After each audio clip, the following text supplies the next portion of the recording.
ناظرین گرامی، السلام علیکم ورحمۃ اللہ وبرکاتہ۔ میں ہوں آپ کا میزبان انصار عزیز ندوی، اور آپ اس وقت سیدھی بات چینل کے جاری پروگرام پیغام فرقان کی 205 نمبر کی قسط ملاحظہ فرما رہے ہیں۔ ناظرین گرامی، سورہ بقرہ کی آج ہم ایک آیت یعنی آیت نمبر 260 کی تفسیر پیش کریں گے۔ آیت کی تلاوت اور اس کا اردو ترجمہ پہلے دیکھ لیتے ہیں۔ اعوذ باللہ من الشیطان الرجیم، بسم اللہ الرحمن الرحیم۔ وَإِذْ قَالَ إِبْرَاهِيمُ رَبِّ أَرِنِي كَيْفَ تُحْيِي الْمَوْتَ قَالَ أَوَلَمْ تُؤْمِنْ قَالَ بَلَى وَلَكِنْ لِيَطْمَئِنَّ قَلْبِي قَالَ فَخُذْ أَرْبَعَةً مِنَ الطَّيْرِ فَصُرْهُنَّ إِلَيْكَ ثم اجعل على كل جبل منهن جزءا ثم ادعهن يأتينك سعيا واعلم ان اللہ عزیز حکیم۔ یعنی اور اس واقعے کو بھی یاد کیجئے گا جب حضرت ابراہیم علیہ السلام نے کہا کہ میرے رب مجھے دکھا دے کہ تو مردوں کو کیسے زندہ کرتا ہے۔ فرمایا کیا تمہیں یقین نہیں ہے؟ عرض کیا کیوں نہیں؟ اور میں تو اس لیے چاہ رہا ہوں تاکہ میرے قلب کو اطمینان کامل ہو جائے۔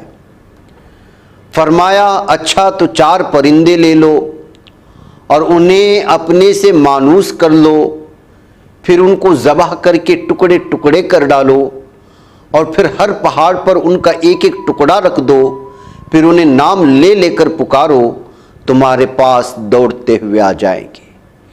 جان رکھو کہ اللہ تعالیٰ غالب ہے، حکمت والا ہے۔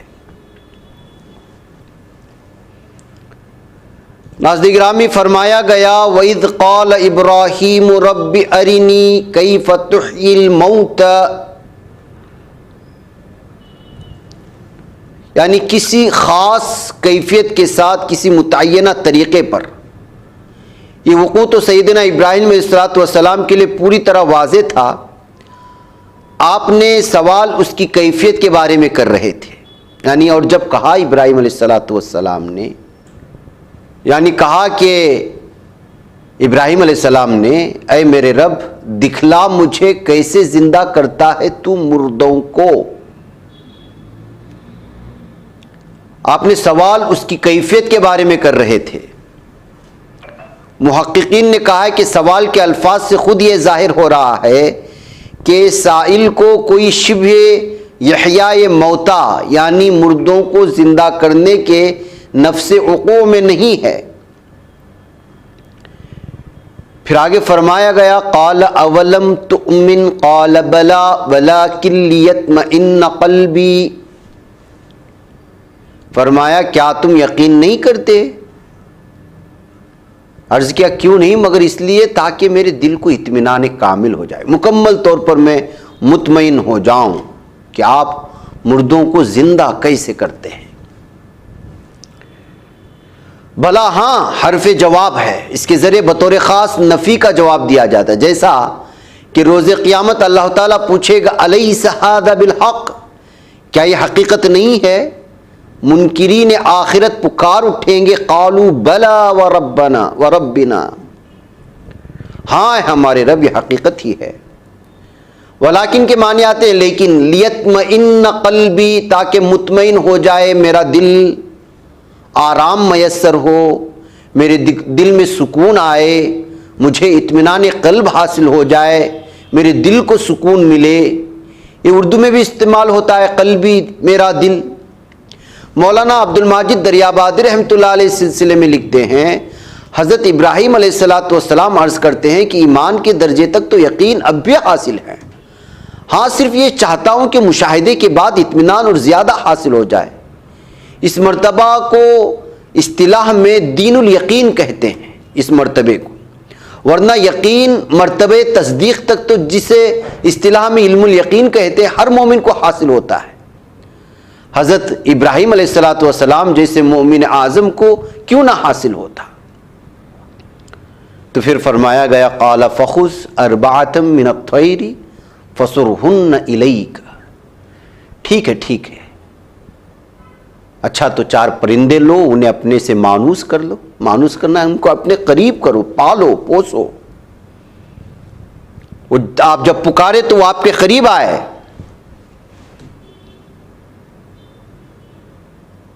فسرہن، مانوس کر لیجئے انہیں۔ اس لفظ سر کے دوسرے معنی خطا کرنا، ٹکڑے ٹکڑے کرنے کے بھی ہیں، گویا اس کے معنی یہ ہوئے کہ ان جانوروں کو اپنے سے مانوس کر کے ذبح کرو، اور ہر پہاڑ پر کچھ کچھ حصہ ان کا رکھ دو، جیسے کہ آگے ثم اجعل علی کل جبل منہن جزءا کہا گیا۔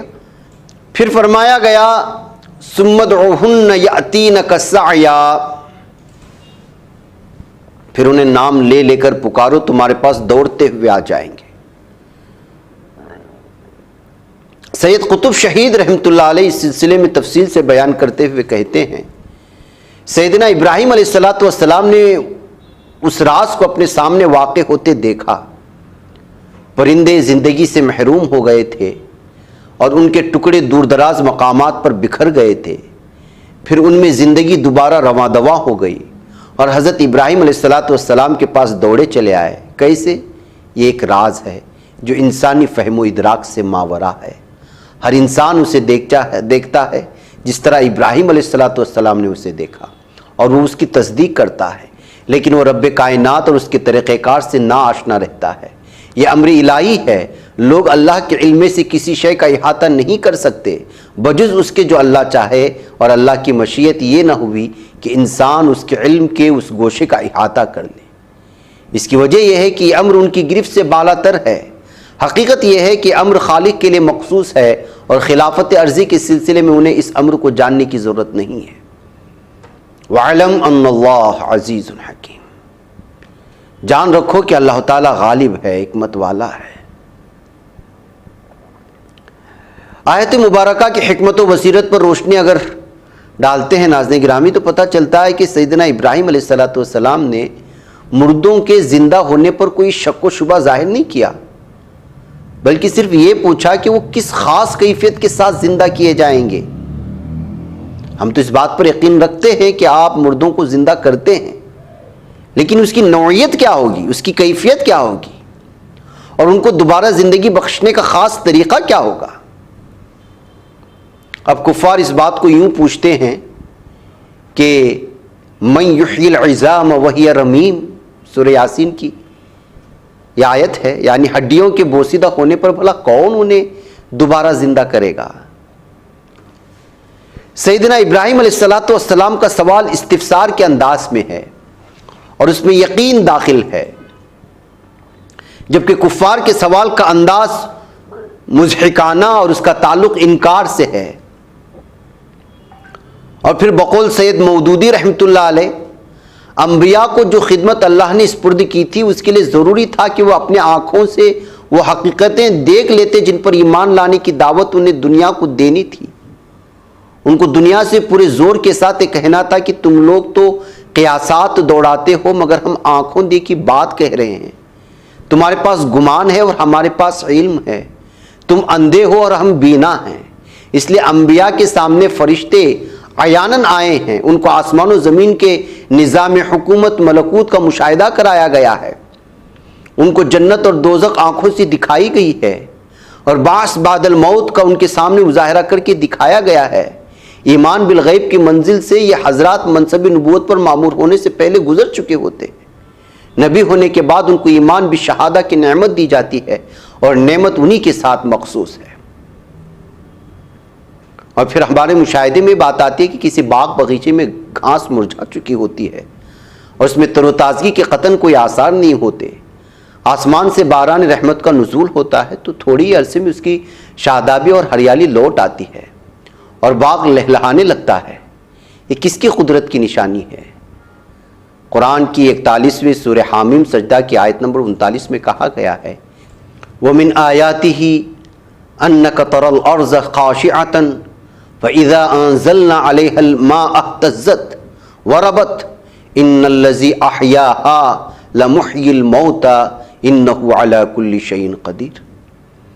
یعنی اور اللہ کی نشانیوں میں سے ایک یہ ہے کہ تم دیکھتے ہو زمین سونی پڑی ہوئی ہے، اور جو ہی ہم نے اس پر پانی برسایا یکایک وہ پھبک اٹھتی ہے